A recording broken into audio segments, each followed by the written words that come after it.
রমজানের একটি অত্যন্ত গুরুত্বপূর্ণ ও বরকতময় আমল হল সেহরি। নবীজি সাল্লাল্লাহু আলাইহি ওয়াসাল্লাম সেহরি খাওয়ার ওপর বিশেষ গুরুত্ব দিয়েছেন। এটি কেবল শারীরিক শক্তির জন্য নয়, বরং ইবাদতের অংশ হিসেবেও গণ্য।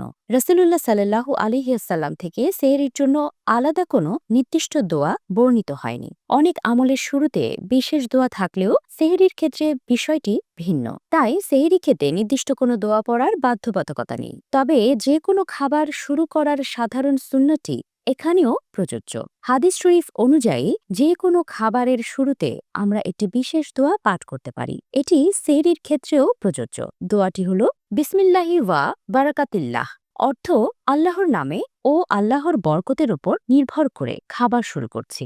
মুস্তাদরাকে হাকিম সহ বিভিন্ন হাদিস গ্রন্থে এই দোয়াটি সহিহ হিসেবে বর্ণিত হয়েছে। কেউ চাইলে এর সাথে আলা শব্দ যুক্ত করে বিসমিল্লাহি ওয়া আলা বারাকাতিল্লাহ এটাও পড়তে পারেন।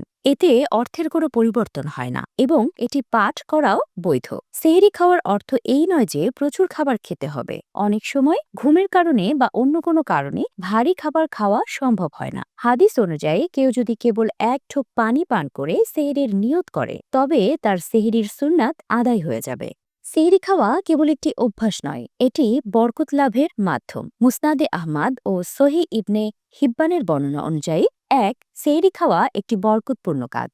২. এটি কখনোই পরিত্যাগ করা উচিত নয়। ৩. যারা সেহরি খায় আল্লাহ তাআলা তাদের উপর রহমত বর্ষণ করেন। ৪. ফেরেশতারা সেহরি গ্রহণকারীদের জন্য রহমতের দোয়া করতে থাকেন।